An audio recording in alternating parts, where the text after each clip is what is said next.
년 동안 왕국에서 최고의 것을 누리면서 살았을 것입니다. 최고로 좋은 집에 살고 최고로 좋은 음식을 먹고 또 최고로 좋은 옷을 입으면서 최고의 교육을 받았습니다. 많은 사람들이 그러한 이 모세의 삶을 봤다면은 부러워했을 거예요. 그러나 그렇게 왕궁에서의 그 최고의 것을만을 누리면서 사는 그런 삶이 이 모세의 삶 가운데 이어졌더라면은 우리는 오늘날 모세를 알지 못했을 것입니다. 모세는 하나님의 사람으로서 쓰임받은 사람이 아니라 고대 이집트에서 살았던 어떤 한 사람으로 우리는 기억을 하고 있을 것입니다. 모세의 인생의 제2막은 광야에서의 생활이었습니다. 이 광야 생활이 있었기 때문에 모세는 하나님의 사람으로 쓰임을 받을 수가 있었습니다. 이 광야는 사람이 살만한 곳이 못 됩니다. 그런데도 하나님께서 모세를 광야로 인도하신 데는 분명한 이유가 있었습니다. 오늘 본문을 통해서 광야에서의 생활이 모세에게 어떤 의미를 주었는가, 모세를 어떻게 변화시켰는가 하는 그러한 점을 살펴보도록 하겠습니다. 이 애초에 모세가 40살 무렵에 하나님에 대한 믿음을 가지지 않고 이스라엘 민족의 편에 서지도 않았더라면은 모세가 자기 동족을 위해서 살인을 하는 그런 사건도 일어나지 않았을 것입니다. 모세는 모세 나름대로 이집트에서 하나님에 대한 그런 믿음으로 살았습니다. 그런데 그러한 삶의 결과는 살인자고 도망자의 삶을 사는 그런 것이었어요. 이 모세가 도망을 간 지역은 미디안 광야입니다. 이 지도에서 보시면은 이 이집트에서 시나이 반도를 지나서 미디안 광야까지 간 거죠. 근데 이 미디안 광야 바로 밑으로는요, 아라비아 사막이 이어지게 됩니다.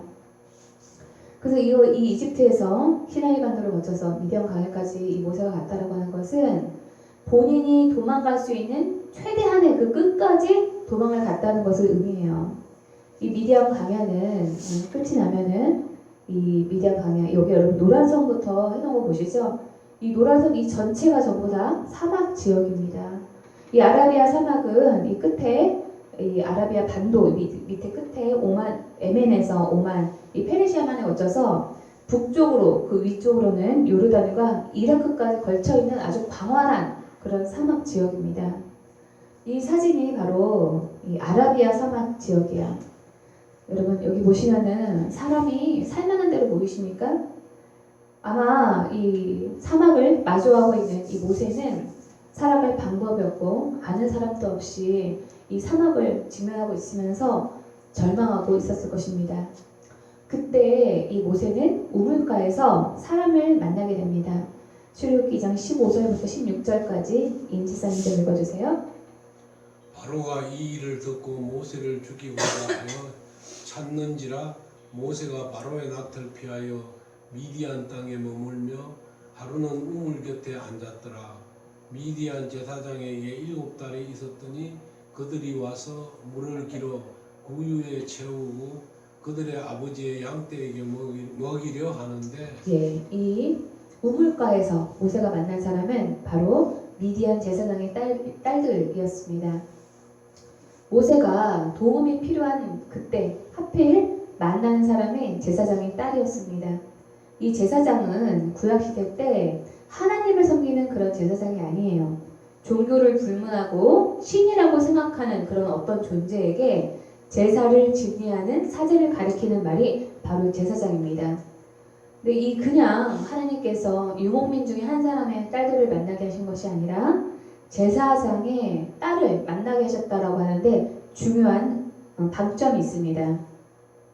이 앞으로도 그렇고 현재 이 모세의 삶에도 그렇고 이 광야 생활하는 민족에게도 중요한 역할을 하는 이 사람들이 바로 이 제사장들이었던 거예요. 이 제사장은 당시에 그 지도자의 역할을 했습니다. 지도자급의 영향력을 가진 사람이 앞으로 광야에서 살아갈 이 모세에게 도움을 주게 되었고, 나중에 이 제사장 르우엘은 이스라엘 민족이 광야에서 40년 동안 살아갈 때에 그들의 길을 인도해주고 모세에게 민족을 이끄는 지도자로서 어떻게 해야 되는가 하는 그런 지혜를 주기도 했습니다. 그러니까 이 하나님께서 그냥 이 제사장의 딸들을 모세를 만나게 하신 것이 아니라 먼 미래까지 또 내다보고 출애굽할 때 그 미래까지도 하나님께서는 다 내다보시고 이 제사장의 딸들을 만나게 하셨다는 거야. 그런데 또 마침 이 제사장 딸들에게 도움이 꼭 필요한 그러한 사건이 일어나게 됩니다. 2장 17절 말씀 좀 읽어주세요. 목자들이 와서 그들을 쫓는지라 모세가 일어나 그들을 도와 그 양떼에게 먹이니라. 네, 이 사막이나 광야는 물이 아주 귀한 지역이기 때문에 물을 얻으려고 하는 그런 싸움이 빈번하게 일어났을 것입니다. 이때도 이 제사장의 딸들이 와가지고 물을 기르려고 하니까 목자들이 이 딸들을 괴롭히고 너네는 물 깃지 마 하고 이렇게 쫓아낸 거예요. 그때 이 모세가 도움을 준 거죠. 다시 또 출애굽기 2장 18절 말씀 좀 읽어주세요. 그들이 그들의 아버지 러우엘에게 이를 때 아버지가 이르되 너희가 오늘은 어찌하여 이같이 속히 이 돌아오느냐. 딸들이 집에 좀 다른 때보다 좀 일찍 가니까 아버지가 이것을 이상하게 여기고 이 딸들에게 무슨 일이 있었니? 이렇게 물어봅니다. 그래서 2장 19절에서 그들이 이르되 한 애굽 사람이 우리를 목자들의 손에서 건져내고 우리를 위하여 물을 길어 양떼에게 먹였나이다 하면서 이 모세가 당시에 이집트인의 복장을 하고 있었기 때문에 딸들이 이 모세를 이집트인이라고 칭하면서 도움을 받은 이야기를 이 루엘에게 전달을 해줍니다. 출애굽기 2장 20절 우리 다시 한번 좀 읽어주세요. 아버지가 딸들에게 이르되 그 사람이 어디 있느냐 너희가 어찌하여 그 사람을 버려두고 왔느냐 그를 청하여 음식을 대접하라 하였더라. 예, 이렇게 대접한 일을 통해서 이 모세는 이 루엘 제사장의 딸과 결혼까지 하게 됩니다. 21절 말씀 다시 한번 읽어주세요. 모세가 그와 동거하기를 기뻐하며 그가 그의 딸 시포라를 모세에게 주었더니. 예, 아마 이 모세는 이집트 땅에서 이 광야로 도망을 가면서 하나님이 자신을 버리셨다라고 생각을 했을 것입니다. 하나님이 나에게 어떻게 이루실 수가 있나 하면서 하나님을 원망을 했을 것입니다. 그런데 광야로 간 이후에 이 모세의 삶을 보면은 하나님께서 모세의 삶을 인도해 주셨다라고 밖에 얘기할 수가 없어요. 하나님은 한치의 오차도 없이 모세를 구해주셨고 모세의 살 길을 열어주셨습니다.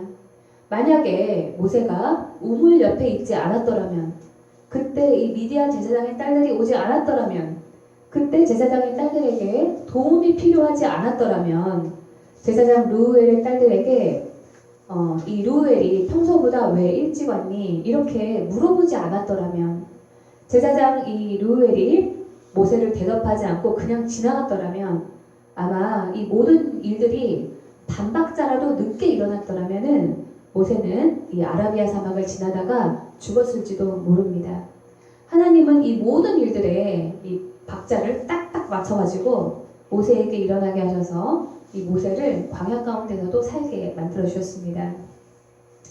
모세가 광야로 도망을 가고 난 다음에 오늘의 본문을 보면은 하나님이라는 단어는 하나도 나오지가 않습니다. 오늘 본문에 나타난 모세의 입장에서는 하나님이 계시지 않는 것처럼 보입니다. 그러나 하나님께서 모세의 삶에 아주 개입을 안 하신 것이 아닙니다. 모세가 있을 곳으로 인도하셨고 만나야 될 사람을 만나게 하셨고 또 살 수 있는 길을 열어주셨습니다.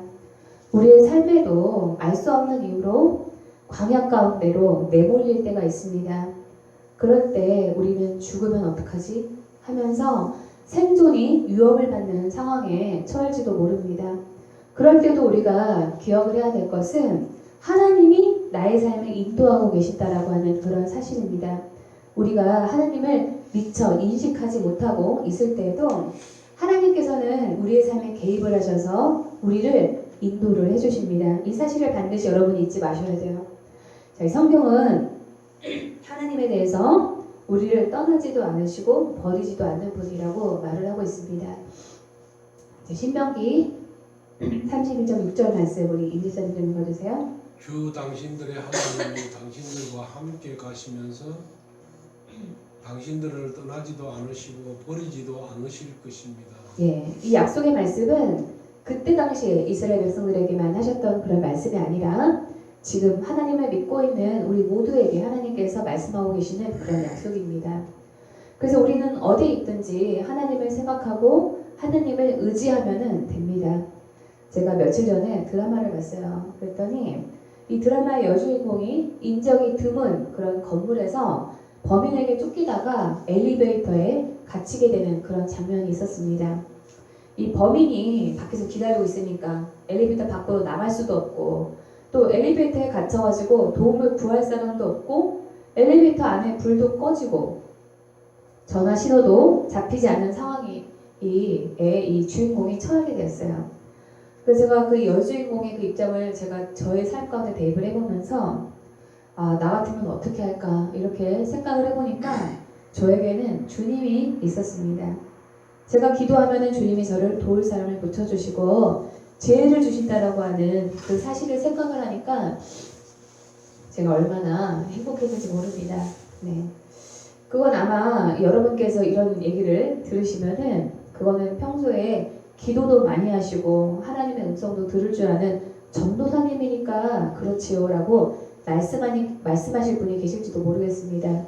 많은 분들이 내가 하나님 앞에 온전히 서야지만 하나님의 그런 도우심을 받을 수 있을 거라고 생각을 합니다.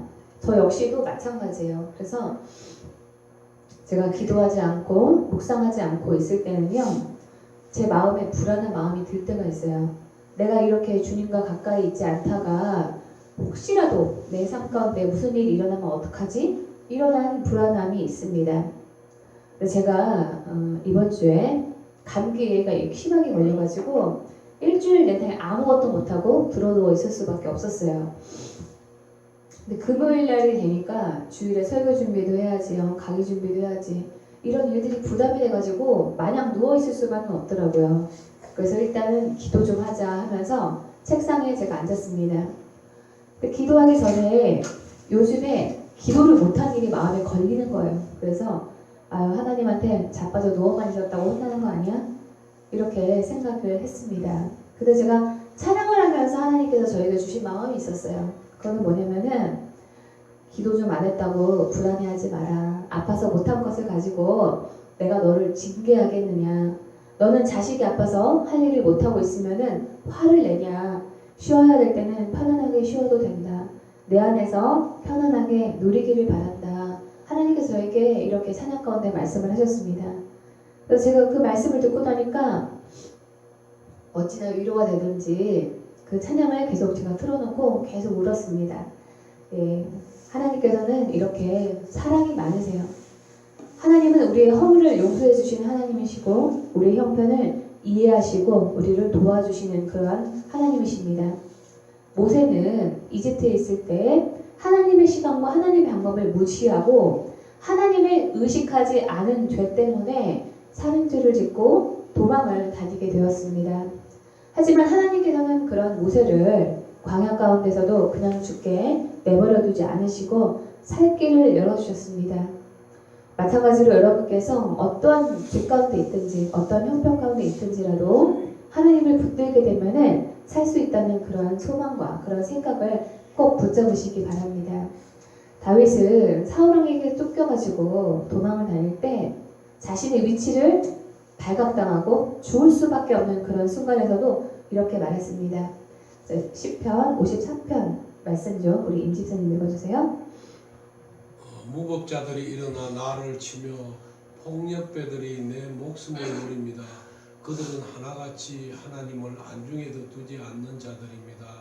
그러나 하나님은 나를 돕는 분이시며 주님은 내게 힘을 북돋아 주어 주는 분이시다.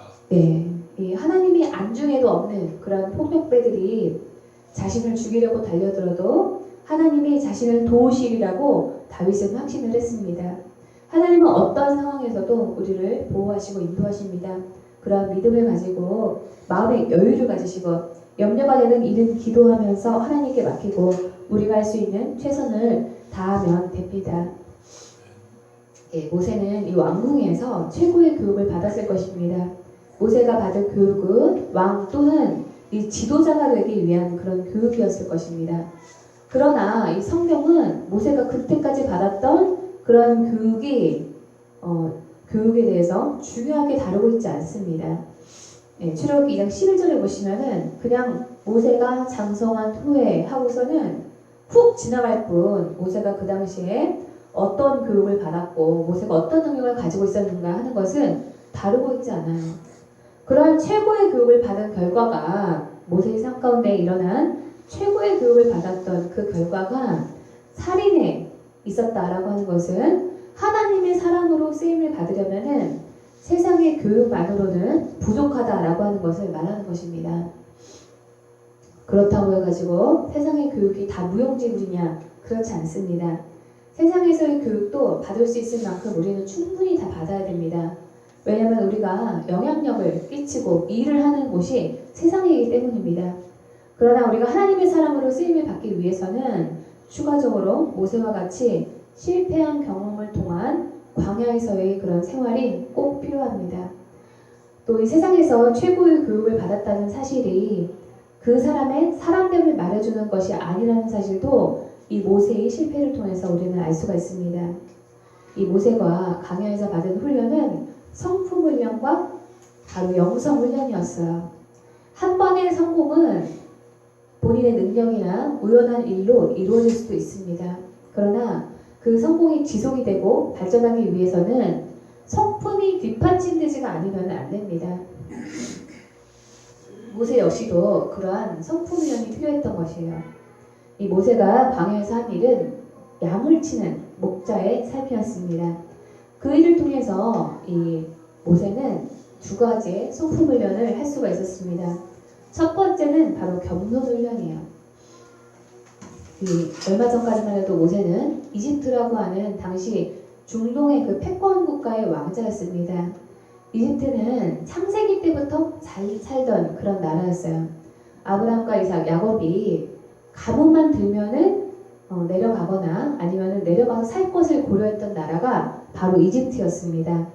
경제적으로 윤택하기 때문에 문명이 발달했을 것입니다. 거기에 왕자였으니까 이 모세의 수준이 얼마나 높았겠어요. 그런데 광야는 지금도 못 사는 지역입니다. 지금도 이 중동에 유목민들이 나오는 그런 TV 프로그램을 보면은 저기서 도대체 어떻게 사나 이런 생각이 듭니다. 저희 어머니께서 예전에 성지순례를 가셔가지고 그 광야 체험을 하고 오셨대요. 근데 나는 거기서 3일도 못 살아 이런 얘기를 하시더라고요. 그만큼 이 광야라고 하는 것은 문명과는 떨어져 있고 아주 낙후된 그런 지역입니다. 모세는 최고 수준의 그런 문명을 누리던 그런 지역에서 최저 수준으로 사는 곳이 바뀌고 또 그 사람의 직업도 바뀌었습니다. 이집트의 권력서열 넘버 2에서 광야의 목자가 된 것입니다. 이 당시에 목자라고 하는 그런 직업은 이집트에서 선대받는 그런 직업이었어요. 야곱이 창세기에서 가뭄을 피해가지고 온 가족을 이끌고 이집트로 내려가게 됐죠. 그때 요셉이 자기 형들에게 왕이 무슨 직업을 가지고 있냐 이렇게 물으면은 목축업을 한다라고 얘기를 합니다. 그래서 이 목축업을 하고 있는 사람들을 이집트 사람들이 싫어하니까 섞이게 하지 않으려고 요셉은 목축업을 한다라고 얘기하라고 시켰던 거예요. 그래서 창세기 46장 34절 말씀 좀 읽어주세요. 종들은 어렸을 때부터 줄곧 집짐승을 길러온 사람들입니다. 우리와 우리 조상이 다 그러합니다 하고 대답하셔야 합니다. 그래야 형님들이 고센 땅에 정착하실 수 있습니다. 이집트 사람은 목자라고 하면 생각할 것도 없이 꺼리기 때문에 가까이 하지 않습니다. 여기서 꺼린다에 해당하는 히브리어 토에바는 구역질 나는 것, 혐오하는 것, 몹시 싫어함 이런 것을 뜻하는 단어입니다. 원래 농경 지역에 농경을 하고 있는 그런 민족들은요 목축업을 하고 있는 민족을 천시하게 됩니다. 우리나라도 조선시대 때는 농경사회였잖아요. 그래서 백정, 어떤 가축을 다루고 하는 그런 백정을 천대시했던 것처럼 당시에도 마찬가지로 이 농경을 하고 있었던 이 이집트인들은 목자인 직업을 가진 사람들을 아주 천대시했던 거예요. 그런데 이제는 이 모세가 왕자의 그런 신분에서 목축업자, 우리나라로 치면은 조선시대 세자의 신분에서 백정의 신분으로 이 지위가 급전 낙하한 것입니다. 다음 대권을 누리던 왕자에서 천대받는 직업을 가지게 되었을 만큼 이 모세는 낮아진 것입니다. 모세는 광야에서 자신의 왕자의 신분을 다 잊어버릴 정도로 낮아졌습니다. 그래서 하나님께서 다시 모세를 부르시고 이스라엘 백성들을 이집트 땅에서 인도해내라고 하셨을 때 내가 뭐라고 그런 일을 합니까? 라고 하나님께 반문을 합니다. 하나님이 모세를 광야 가운데서 생활하게 하신 그 결과 하나님께서 낮추고 낮추신 결과 모세는 자신이 스스로 뭘 할 자격이 없음을 깨닫기까지 낮춰졌던 것입니다. 이 모세가 목자라는 직업을 통해서 얻은 두 번째 성품훈련은 뭐냐면은 온유입니다. 온유. 말을 알아듣지 못하는 이 양을 치면서 모세는 성질을 죽여야 했고 말이 통하지 않는 그런 사람일지라도 다루는, 통솔하는 그런 방법을 모세는 터득하게 되었을 것입니다. 그래서 이전에는 쉽게 사람을 죽이기까지 했던 혈기가 많은 그런 성품에서 나중에 민수기에 보면은 하나님께서 모세의 온유함이 지면의 모든 사람보다 더하다라고 이렇게 하나님께서 칭찬을 하실 만큼 모세의 성품은 변화가 되게 되었습니다. 또 이 무식하고 천박한 유목민들의 틈에 살게 되면서 이 모세가 왕궁에서 배웠던 그런 지식이 통하지 않는 것을 경험했을 것입니다. 학문이나 교양이 전혀 통하지 않는 그런 천민들과 어울려 살면서 천민일지라도 그들의 아픔과 결핍, 열등감이 많은 것 그런 것까지도 다 이해하는 사람으로 포용력이 넓은 사람으로 모세는 변화하게 되었습니다. 이 모세는 십보라와 결혼 생활을 하면서 두 아들을 낳았어요. 첫째 아들의 이름은 게르솜이고 둘째 아들의 이름은 엘리에셀입니다. 이 히브리 사람들은 자신의 마음을 아이의 이름에 담아서 짓는 그러한 관습이 있습니다. 그래서 이 모세의 아들의 이름은 그가 아이를 낳을 때 어떠한 마음이었는가 하는 것을 우리가 알 수가 있습니다. 우리는 모세가 광야에 있으면서 두 아들을 자기의 이름에 담았던 것처럼 우리가 이 광야에 있으면서도 그냥 그 시간을 지나가는 것이 아니라 우리의 깨달음을 매듭을 짓는 우리의 어떤 생각에 대해서 정리하는 그러한 시간들을 가져야 됩니다. 모세의 첫 번째 아들의 이름은 게르솜인데 그 아들의 이름은 나그네라는 뜻을 가지고 있어요. 출애굽기 2장 22절 좀 읽어주세요. 그가 아들을 낳음에 모세가 그의 이름을 게르솜이라 하여 이르되 내가 타국에서 나그네가 되었음이라 하였더라. 예, 우리가 광야 가운데 있으면서 깨달아야 될 첫 번째는 뭐냐면은 바로 내가 나그네라고 하는 그런 사실입니다. 모세는 자신이 나그네가 되었다라고 하는 그 이름을 게르솜이라고 하는 아들의 이름에 담았어요. 나그네는 집이 없는 그런 사람입니다. 머물 곳이 없는 사람이 바로 나그네죠. 여러분, 우리도 모두 다 이 땅에서는 나그네입니다. 이 땅은 영원히 우리가 머물 곳이 아니라 천국, 죽고 난 다음에 가는 우리 그 천국이 우리가 영원히 머무는 그런 곳입니다. 그래서 우리는 이 땅에서 하는 일이 영원한 것은 아니구나. 나는 이 땅에 잠시 왔다가 잠시 가는 그런 인생이구나. 이것을 우리는 깨달아야 됩니다. 다윗은 시편에서 이렇게 말합니다. 나 또한 나의 모든 주장처럼 떠돌면서 주님과 더불어 살아가는 길손과 나그네다 라고 말을 해요. 나그네라고 하는 그런 사실을 깨달은 그런 사람의 삶은 다릅니다.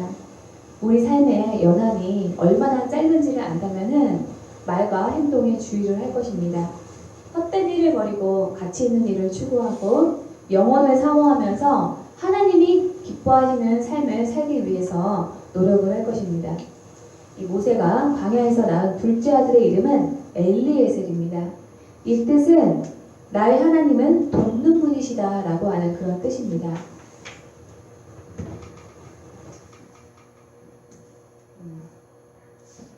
출애굽기 18장 3절의 말씀, 4절 말씀 좀 읽어주시겠어요?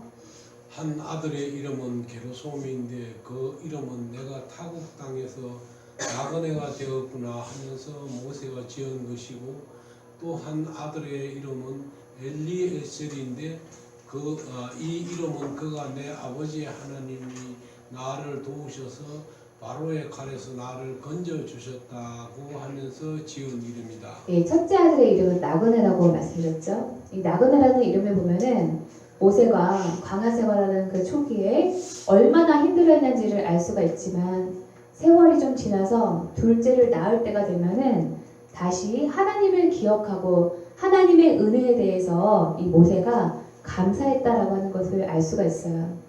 이 엘리에셀의 이름 안에는 모세가 내가 어렸을 때는 하나님께서 나를 바로의 그 학살하는 그런 손에서 건져주셔서 공주의 아들이 되게 하시고 또 내가 살인자의 손에 살인자가 되어서 쫓길 때에도 광야 가운데에서도 하나님께서 나를 살려주셨다라고 하는 그런 감사가 모세 안에 있었다는 것입니다. 지금은 비록 광야에서 목자로 살고 있지만 내가 하나님의 은혜를 잊지 않고 있다는 감사를 담아서 모세는 둘째 아들의 이름을 엘리에셀이라고 지었어요. 우리는 어떠한 형편에 있든지 만족하고 감사하면서 하나님의 은혜를 기억을 해야 됩니다. 하나님의 은혜를 잃어버리게 되면은 하나님 손해가 아니라 우리 손해예요. 광야에 있든지 어떤 비천한 상태에 있더라도 하나님의 은혜를 기억하는 것은 우리에게 힘을 줍니다. 그래서 성경은 우리에게 하나님의 하신 일과 하나님의 성품, 하나님의 은혜를 계속 기억을 하라고 우리에게 권면을 하고 있습니다. 그래서 이 시편에 보시면 내 영혼아 주님을 찬송하여라. 주님이 베푸신 모든 은혜를 잊지 말아라. 내가 비록 쓸모가 없어서 내버린 바둑 부대처럼 되었어도 주님의 윤례들만은 잊지 않습니다. 내가 미천하여 멸시는 당하지만 주님의 법도만은 잊지 않습니다. 라고 말하면서 주님을 계속 기억하고 있음을 이 시편의 저자들은 말하고 있습니다. 우리가 하나님을 기억하는 것은 하나님께 매달릴 수 있는 원동력이 되고 우리가 그렇게 하나님의 기억을 하면서 매달리면서 하나님을 의지할 때 하나님은 우리에게 기적을 베풀어 주십니다.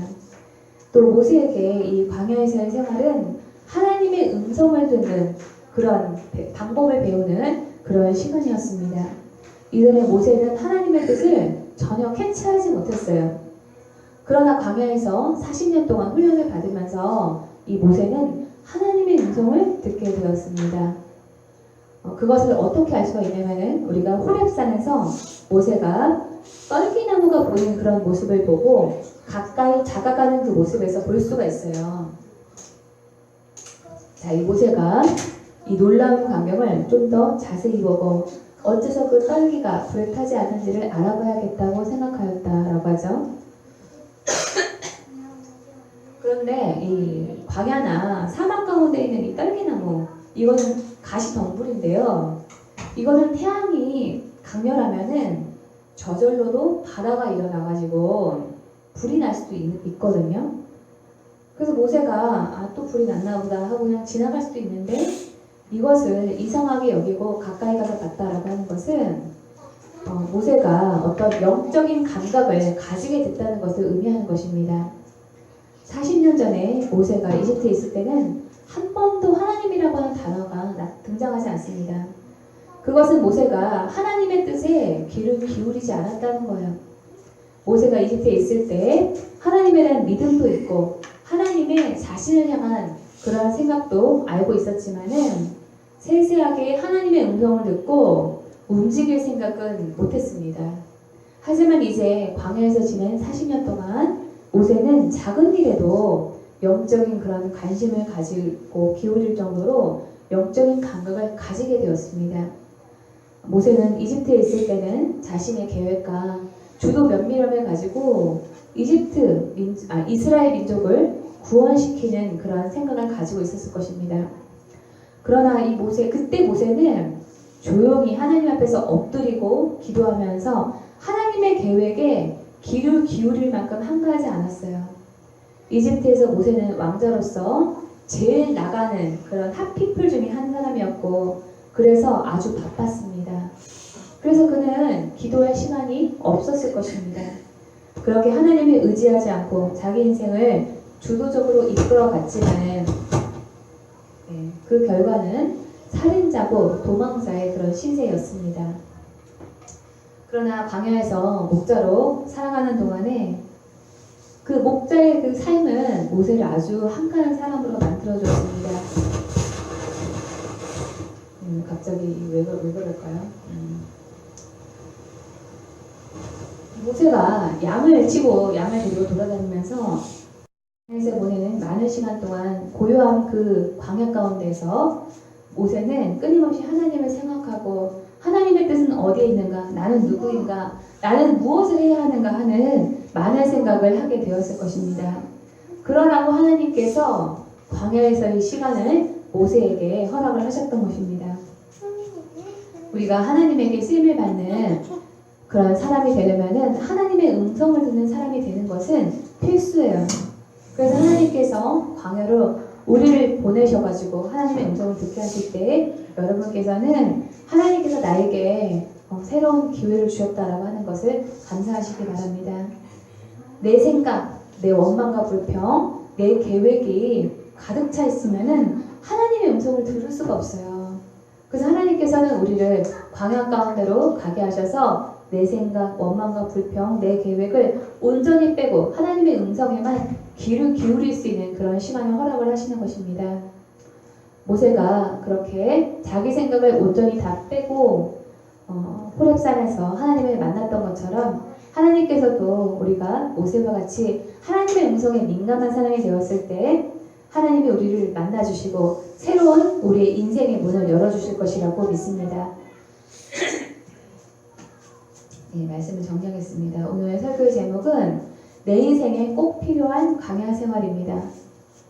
광야 여행이 아니라 광야 생활이라는 데 중심이 있어요. 여행과 생활은 완전히 다릅니다. 여행은 잠시 왔다가 체험을 하고 떠나지만 생활은 그곳에 터를 잡고 살아가야 됩니다. 광야를 잠시 여행할 수는 있습니다. 그러나 광야에서 생활을 한다는 것은 순간순간 생과 사의 기로에 서 있는 것을 말합니다. 그런데도 하나님께서 사랑하는 그 사람들에게 광야 생활을 허락하시는 것은 그러한 때가 우리의 삶 가운데서 꼭 필요하기 때문입니다. 하나님은 아브라함을 광야에서 살게 하셨고 야곱을 광야에서 살게 하셨습니다. 요셉은 광야는 아니지만 그보다도 더 어려운 노예의 삶, 죄수의 삶을 살게 하셨습니다. 이스라엘 민족 전체를 광야에서 40년 동안 훈련을 받게 하셨습니다. 다윗을 광야에서 10년 동안 도망 다니게 하셨습니다. 하나님은 이렇게 당신이 쓰기로 작정한 사람이라면 누구나 광야 가운데서 반드시 생활을 하게 하십니다. 하나님께서 이 모세를 광야로 미리 보내신 것은 어떻게 보면 40년 동안 앞으로 광야에서 있을 이스라엘 민족을 대표해서 먼저 그것을 경험하게 하신 것이라고 볼 수가 있어요. 하나님은 굉장히 치밀하신 분이에요. 모세가 볼 때 지금 광야에서 보내는 이 40년 동안은 버림받은 것 같고 낭비인 것처럼 보이는 그런 시간이지만은 그 광야에서의 시간을 통해서 하나님께서는 이 모세를 지도자로서 가르치시고 또 앞으로 이스라엘 민족을 이끌 수 있도록 선행학습을 시키신 것입니다. 그런데 우리가 광야 생활을 하다 보면 죽을 것 같지요. 더 무서운 거는 뭐냐면은 광야 생활보다도 그 광야에서의 생활이 끝나지 않고 계속 이어지면 어떻게 하지 하는 그런 두려움입니다. 그러나 하나님께서는 신실하셔서 나에게 최고의 것을 주시는 분이라고 하는 그 사실을 여러분께서 잊지 마시기 바랍니다. 그곳에서 하나님께서는 우리의 성품을 훈련시키고 하나님의 음성을 듣는 영의 사람으로 우리를 변화시키셔가지고 마침내는 하나님의 사람으로 우리를 세상 가운데 드러내시고 사용하실 것이라고 저는 믿습니다. 네, 그렇게 하나님에게 쓰임받는 저 여러분이 되기를 축원합니다. 오늘 말씀을 마치도록 하겠습니다.